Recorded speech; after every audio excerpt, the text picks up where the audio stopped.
Salam sejahtera Malaysia. Nanti Suara Rakyat di channel ini. Betulkah Daim Zainuddin berani ambil tindakan kepada Anwar Ibrahim? Adakah Daim ini akan jadi seperti Mahathir juga, yang akhirnya bermusuhan secara undang-undang dan politik kepada Anwar Ibrahim? Tapi ingat, keadaannya berbeza sekarang. Dulu waktu Anwar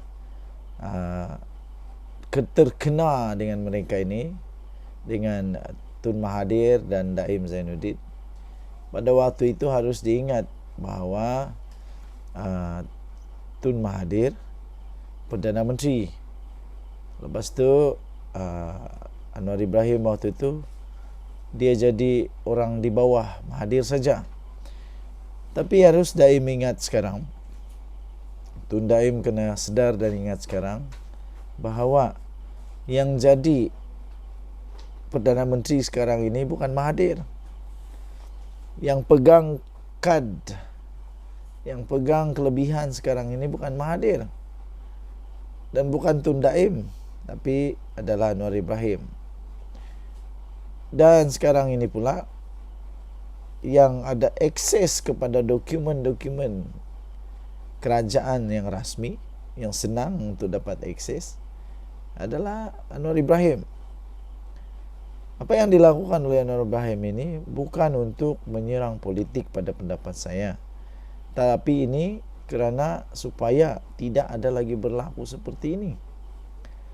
Ada satu tajuk berita daripada astroawani.com 28 Disember, diterbitkan pada kira-kira jam 9.34 malam tadi. Awani ringkas, Daim akan ambil tindakan undang-undang. Wow. Beranikah Daim untuk ambil tindakan undang-undang kepada Anwar Ibrahim atau kepada SPRM? Betul-betul yakinkah? Tapi saya pun mau tengok juga sebenarnya, betulkah Daim Zainuddin ini berani untuk ambil tindakan undang-undang? Ingat, kalau dia ambil tindakan undang-undang, akhirnya kemungkinan besar dia akan kena masuk perangkap sendiri. Kalau dia ambil tindakan undang-undang kepada Anwar Ibrahim, Datuk Seri Anwar Ibrahim tidak ada pilihan lain selain untuk membuktikan bahawa perkara itu betul. Jadi maksudnya mungkin Daim Zainuddin tercabar, tidak sengaja telah mencabar Anwar nanti.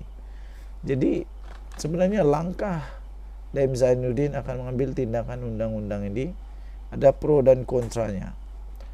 Pronya ialah kalau dia dapat membuktikan bahawa dia tidak bersalah, segala-gala persoalan terus tertutup, dia dapat bersihkan nama dia. Pada masa yang sama dia ada risiko kerana dia mencabar dengan mengambil tindakan undang-undang itu. Secara langsung dan tidak langsung dia mencabar Datuk Seri Anwar Ibrahim untuk membuktikan, mencari bukti, korek bukti, dokumen, apa-apa sajalah, maklumat, dokumen, bukti-bukti apa saja yang boleh membuktikan bahawa adanya unsur rasuah, penyalahgunaan kewangan, pengubahan wang haram atau apa saja unsur yang melanggar undang-undang.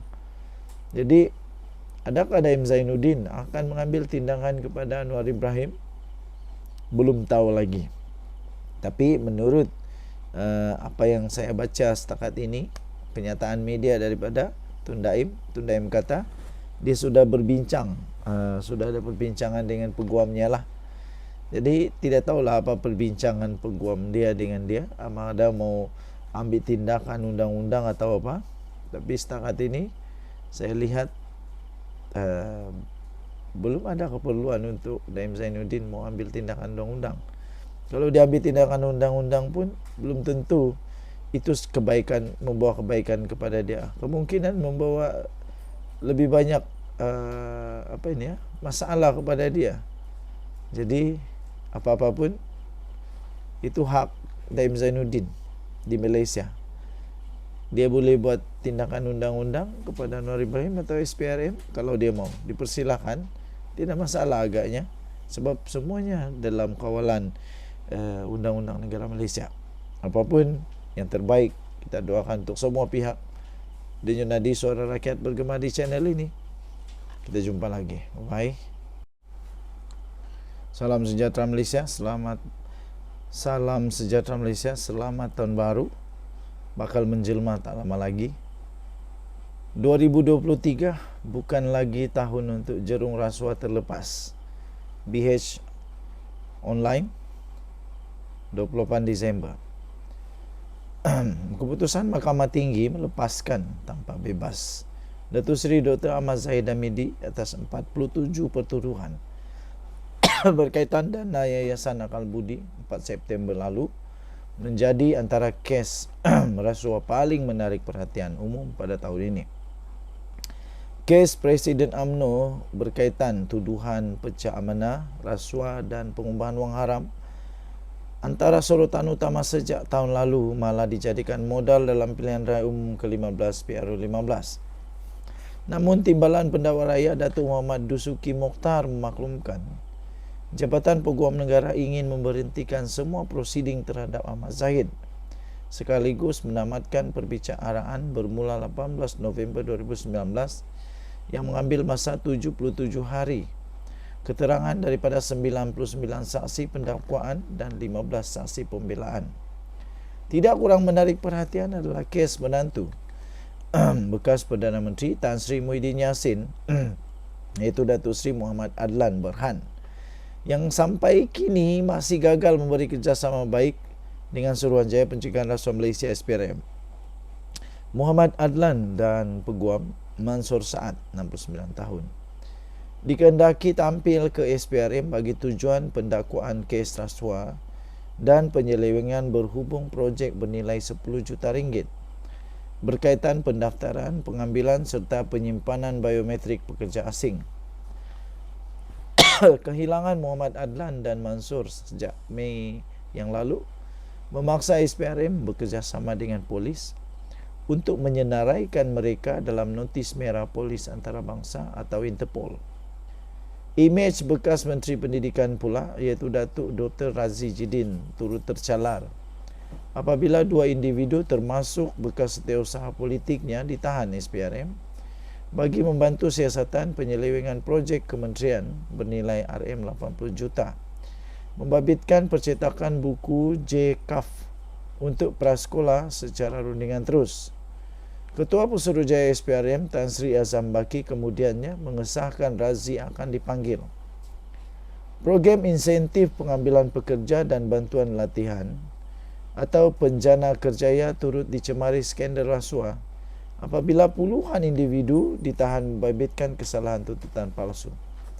Bermula Julai tahun lalu, SPRM bersama Pertubuhan Keselamatan Sosial Perkeso kesinambungan operasi bersepadu Opsaya melaksanakan tindakan penguatkuasaan lebih luas.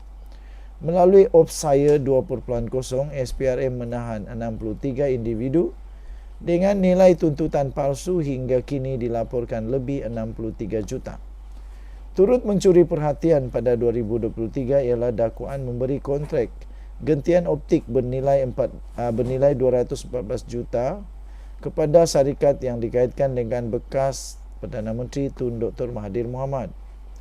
Ia susulan dakwaan Perdana Menteri Datuk Seri Anwar Ibrahim bahawa Telekom Malaysia Berhad mengeluarkan surat meminta kebenaran mengadakan rundingan terus dengan Opkom Sdn Berhad bagi pembekalan kabel fiber optik bernilai 214.2 juta.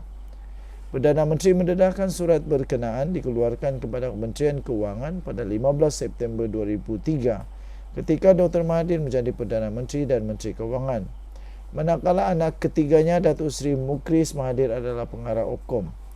Ekoran itu Azam berkata, pihaknya meneliti unsur kesalahan rasuah namun mengakui masih tidak mempunyai maklumat lanjut.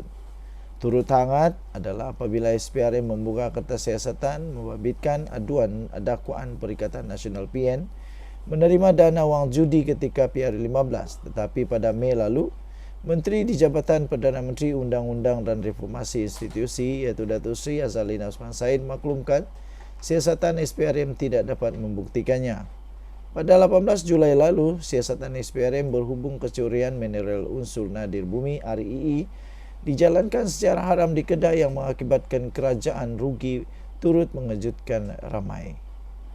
Beberapa kertas siasatan dibuka mengikut Seksyen 17(A), Seksyen 23 Akta Suruhanjaya Pencegahan Rasuah 2009 dan mereka juga meneliti Seksyen 7 Akta Pencegahan Rasuah 1988. Menteri Besar Datuk Seri Muhammad Sanusi Madnor mengesahkan beliau dan semua exco sudah memberi keterangan kepada SPRM. Ia membawa pendakwaan kepada 2 bekas pegawai kanan kerajaan negeri di bawah pentadbiran Muhammad Sanusi pada 20 November, iaitu bekas Ketua Pegawai Eksekutif Perbadanan Menteri Kedah (MBI) Kedah iaitu Muhammad Sobri Osman 63 tahun dan bekas setiausaha politik kepada Menteri Besar Muhammad Hilmi Abdul Wahab 50 tahun. Antara kes rasuah yang membabitkan orang kenamaan berstatus VVIP juga menggemparkan negara pada Julai lalu. Apabila seorang penganjur konsert bergelar datuk ditahan SPRM di bawah Akta Pencegahan Pengumpulan Wang Haram, Pencegahan Pembianan Keganasan dan Hasil daripada Aktiviti Haram 2001. Suspek yang juga pemilik rangkaian restoran terkenal India disiasat ekoran kekayaan luar biasa dan turut dikaitkan beberapa rangkaian syarikat terbabit, hiburan, hartanah emas serta industri makanan dan minuman. Tuan-tuan dan puan-puan yang dihormati sekalian, panjang lagi, anda boleh baca laporan ini secara lengkap di biharian.com.my bertarikh 28 Disember 2023. 2023 bukan lagi tahun untuk jerung rasuah terlepas. Kita jumpa lagi. Bye-bye.